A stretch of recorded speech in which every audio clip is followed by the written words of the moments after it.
Par le passé, on a conçu un super ordinateur de bord. Un truc bien énervé et bien gros, capable de nous passer tout un tas d'informations. Altitude, longitude, latitude, vitesse, enfin plein de trucs. Tout ça, ou soit transmis par SMS, ou soit stocké sur une carte SD dans l'ordinateur. Et ça a pas été facile à faire. J'ai pris 4 mois pour le réaliser. Il y a eu plein de problèmes à résoudre, en particulier avec le téléphone, mais je suis très fier du résultat. Ou du moins, j'étais. Parce que aujourd'hui, je connais plein de nouveaux trucs en électronique. Plein de trucs que je ne savais pas avant. Du coup, on va en faire une version encore plus grosse et bien plus fiable. Salut à tous, c'est Sig, j'espère que vous allez bien, et bienvenue dans ce deuxième épisode consacré à la conception de notre super ordinateur de bord, Jeff. Bon, alors cette intro était beaucoup trop longue et on va commencer par vous rassurer. Je sais qu'il y a énormément de personnes qui regardent mes vidéos sans s'y connaître en électronique, et je vous comprends parfaitement, hein, l'électronique c'est très vite saoulant, même moi ça me gonfle, et vu la quantité d'électronique que je fais, je me demande si ma santé mentale est pas impactée par ça. Du coup, on va essayer de faire un épisode simple. On va du coup commencer par les bases, comment fonctionne notre ordinateur. En premier, on retrouve une grosse carte centrale. Alors son nom scientifique c'est l'Arceli Mega 2560 Pro Mini, mais du coup on va l'appeler Arceli parce que sinon c'est chiant. C'est le composant le plus complexe de notre carte. C'est un peu le cerveau. C'est là où on va stocker le programme qui va faire fonctionner notre système dans sa globalité. Et autour de cette grosse carte, on va retrouver plein de petits composants qui vont nous permettre ou soit de récupérer des informations, ou soit de la stocker. Donc en premier, on a un composant pour mettre une carte SD. C'est là où on va stocker des informations. Après ça, on va retrouver un composant GPS. Il est facilement repérable avec sa grosse antenne en céramique. Et d'ailleurs, c'est clairement le cheat code de la carte. Avec ça, on récupère toutes les informations utiles au vol. Donc comme je le disais plus tôt, altitude, latitude, vitesse, enfin bref, quasiment toutes les informations sont là grâce à ce composant. Et pour finir, on retrouve un dernier gros composant qui est le GSM. On peut aussi appeler ça un téléphone portable. Non, mais c'est pas une blague, c'est vraiment un téléphone portable. C'est un peu comme un Nokia 3310 du pauvre. Oui, il faut vraiment être très pauvre. Ce composant va nous permettre de communiquer avec la fusée via des SMS. Bien sûr, c'est du moment qui capte le réseau. Après ça, sur la carte, on va retrouver d'autres petits composants. Par exemple, on retrouve 2 relais photoélectriques qui vont nous permettre de démarrer des déclencheurs pyrotechniques. Pour faire simple, ça fait des petites flammes pendant 2 secondes. Ça va nous permettre de, par exemple, éjecter un parachute en allumant une charge qui va exploser et éjecter le parachute, ou même ça peut nous servir à démarrer un autre moteur. J'ai aussi envie de vous parler des différentes phases du vol, plutôt du vol théorique. Donc au tout début, on va mettre sous tension l'ordinateur, on va le démarrer. À ce moment-là, la carte Arceli va demander à tous les composants de s'allumer un à un. Une fois que tous les composants sont bien démarrés comme il faut, il va démarrer l'enregistrement. Donc là, on est dans la fusée, au sol, et l'enregistrement commence. Après qu'il y ait confirmation du démarrage de tous les composants et que l'enregistrement a bien démarré, il va nous envoyer un texto pour nous signaler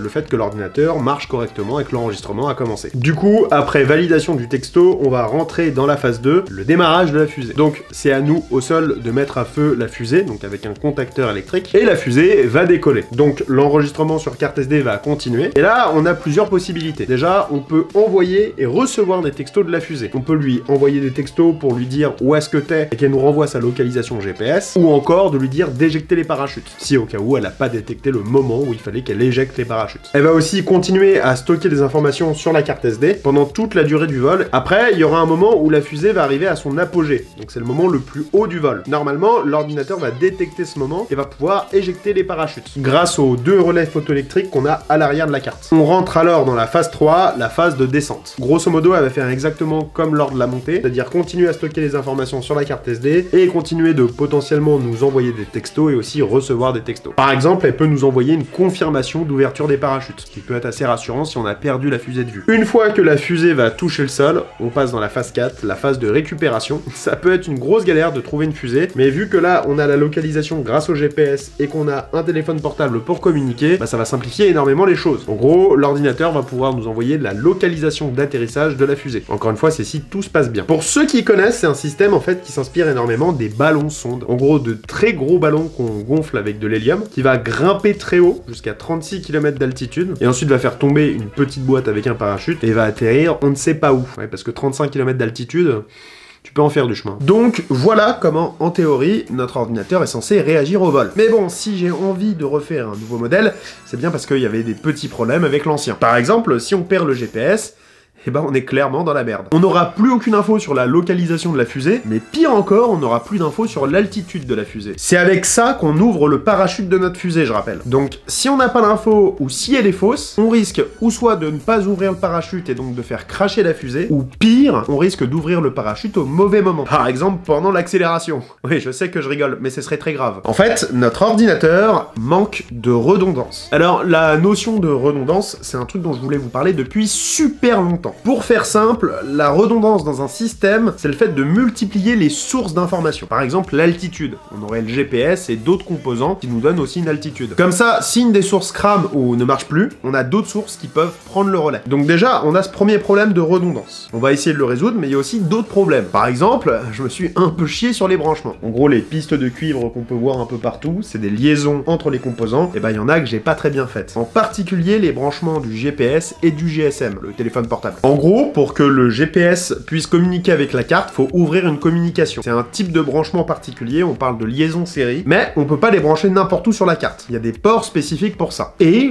je sais pas pourquoi, je les ai pas du tout branchés sur les bons ports. Ce qui fait que si je veux démarrer le GPS, il faut que j'éteigne le téléphone, et si je veux allumer le téléphone, et ben il faut que j'éteigne le GPS. Et ça, c'est très relou, parce que dans le programme, ça prend beaucoup de temps de démarrer une communication. Genre une seconde. Et en électronique, une seconde, c'est énorme. Du coup, vu qu'on n'est pas obligé de faire ça, et ben on va corriger ce problème. Donc, si je récapitule, on va ajouter des composants pour mieux connaître l'altitude et le moment où il faut qu'on éjecte le parachute, et de deux, revoir les branchements de la carte. Le premier composant qu'on va ajouter, c'est une centrale inertielle. Derrière ce mot compliqué se cache un composant qui nous permet de connaître l'inclinaison de l'ordinateur de bord. La logique, c'est de se dire que si la fusée arrive à la parallèle du sol, et bah on ouvre le parachute. C'est normalement le moment le plus haut du vol. Le deuxième composant, c'est un capteur de pression d'air. Avec ça, on peut calculer l'altitude et assez précisément. En gros, plus on monte dans l'atmosphère, plus la pression de l'air diminue. Donc nous, on récupère l'information et on peut déduire l'altitude grâce à la pression de l'air. Ouais, c'est plutôt cool. Pendant l'ascension de la fusée, normalement, la pression va diminuer et dès que la fusée va commencer à descendre, et bah la pression va réaugmenter. Donc on peut se baser sur cette pression. Si la pression commence à réaugmenter, on peut lui dire éjecte le parachute. Grâce à tout ça, si le GPS décède pendant le vol, et bah on n'aura pas à stresser de l'ouverture des parachutes. En ajoutant simplement ces deux composants, on fiabilise énormément notre ordinateur de bord. Du coup, maintenant que je vous ai expliqué tout ce joyeux bordel, on va pouvoir se mettre au montage. Alors comme vous pouvez le voir, j'ai commencé le travail sur le PCB, donc qui va venir en remplacement de ce gros PCB là. Désolé, je vous ai pas filmé le début puisque je l'ai fait en live sur TikTok. D'ailleurs, rejoignez-nous sur TikTok, on fait plein de vidéos dessus. En fait, le seul truc que j'ai fait, c'est bien lustrer la plaque histoire que ça soit facile pour souder dessus après. Et aussi, j'ai retiré les arêtes et j'ai bien limé histoire que ça soit lisse. Par contre, faut juste que je vous explique un petit souci que j'ai. Vu que j'ai pas du matériel qui est dingue, je peux pas faire des PCB à double couche. Alors, un PCB à double couche, c'est un PCB où on va avoir du cuivre à l'avant et aussi à l'arrière. Alors, c'est super utile. En fait, souvent, on va avoir des pistes qui vont se croiser sur un PCB. Et vu qu'il y a du courant qui est censé circuler dedans, on peut pas les faire se croiser comme ça, sinon ça va tout niquer. Du coup, ce qu'on fait, c'est qu'on en met une au-dessus et une en dessous, face A, face B. Et moi, avec la graveuse que j'ai, je suis incapable de faire ça. Ce serait très compliqué. Il y aurait bien une solution, ce serait de faire le PCB sur mon ordinateur, puis ensuite l'envoyer en impression avec une entreprise tierce, puis attendre la PCB et enfin la souder. Mais je préfère éviter, parce que si je fais une erreur quand je fais le PCB, va falloir que je les recommande, que je les attende, que je les remonte, et si j'ai encore foiré, va falloir le refaire à nouveau, ça va prendre beaucoup de temps. Vu que j'ai pas tout ce temps, j'ai trouvé une petite astuce. Ce que je fais, c'est que je fais tout mon PCB sur ordinateur, comme d'habitude, et dès que j'ai une piste qui se croise, et je soude moi-même un câble à l'arrière du PCB pour faire la jointure. C'est pas ce qu'il y a de plus propre, mais bon, c'est solide, c'est fiable, du coup c'est ce qu'il nous faut. Donc voilà, si vous voulez faire des PCB à double couche, il y a cette solution qui est largement faisable, même si ça prend un petit peu de temps à mettre en place. J'ai aussi un autre petit souci, c'est que notre gros composant principal, vous savez la carte Arceli, et bah avec la crise des composants, il y en a plus. Avant je les achetais sur Amazon, il y avait de la dispo, et maintenant bah il y a plus rien du tout. Je la trouve que en Chine, mais à des prix aberrants. Il m'en reste bien une autre, hein. Le seul souci c'est que j'ai soudé tellement pin dessus qu'essayer de dessouder tout ça, ça serait une véritable galère. Du coup ce que je vais faire, c'est que je vais récupérer la carte qui est là-dessus, on va faire de la récup, et on va voir si elle marche toujours après le charcutage.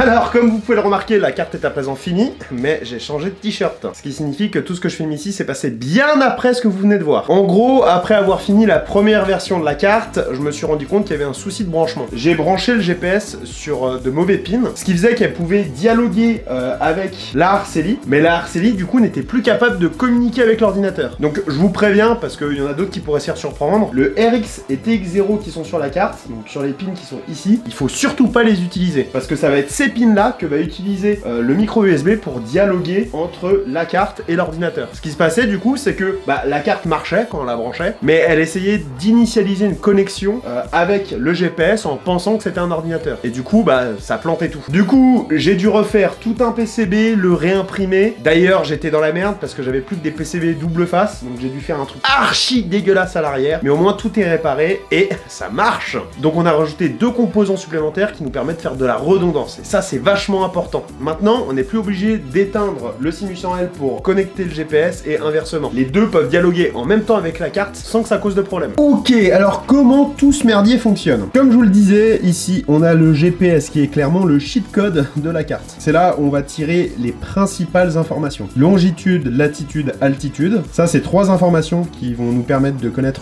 où est l'ordinateur. On va aussi grâce à ça réceptionner l'heure, très important, à quelle position t'es et quand. Donc par exemple, grâce à ça on va pouvoir déduire l'accélération de la fusée, sa vitesse, bref, plein de petites infos aussi intéressantes. Et voilà tout pour le GPS, ce qui est déjà pas mal. Donc là, on retrouve le composant de la carte SD, qui est logé dedans d'ailleurs. Attendez, je vais la retirer. Tac. Hop. J'ai redémarré l'ordinateur parce qu'il aime pas trop quand je fais ça.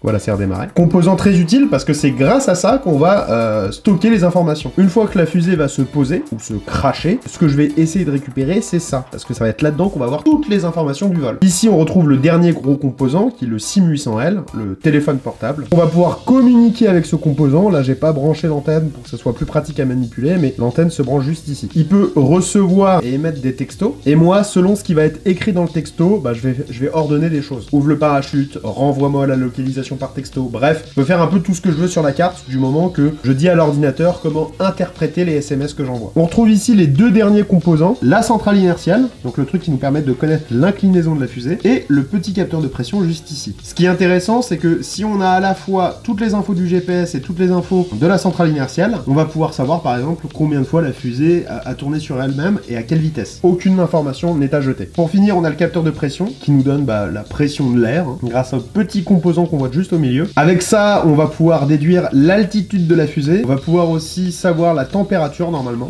Donc voilà, c'est plutôt utile. Si on s'amuse à croiser cette donnée avec le temps du GPS, on peut aussi déduire de nouvelles choses. Donc c'est génial. Genre la vitesse ascensionnelle. Je sais que là, je vous ai bombardé de termes, mais c'est pour vous montrer que justement, le fait de croiser les sources, d'avoir plusieurs composants, c'est très utile. Au centre, on retrouve du coup la Arceli qui s'occupe de chapeauter le tout, de mettre tout en relation et de tout faire fonctionner. C'est un peu le manager de la carte, en quelque sorte. Pour finir, je vais juste vous montrer l'arrière de la carte, qui est dégueulasse, je l'admets, mais fonctionnel, parfaitement fonctionnel. On retrouve tout un tas de connectiques, ça c'est les pins sur lesquels sont branchées les cartes. Donc ça, c'est l'alimentation du SIM800L. Il a besoin d'avoir une alimentation à part parce qu'il peut consommer énormément de courant au démarrage, donc vaut mieux qu'il soit correctement alimenté. Sinon on risque en fait de faire éteindre l'intégralité de la carte et ça, ce serait très mauvais. Ici, on retrouve les 2 relais photoélectriques. En gros, un relais, c'est quelque chose qu'on peut activer avec une toute petite quantité d'énergie et qui de l'autre côté va pouvoir transmettre une très grosse quantité d'énergie. L'intérêt ici, c'est de pouvoir démarrer les 2 démarreurs électriques qu'on va brancher ici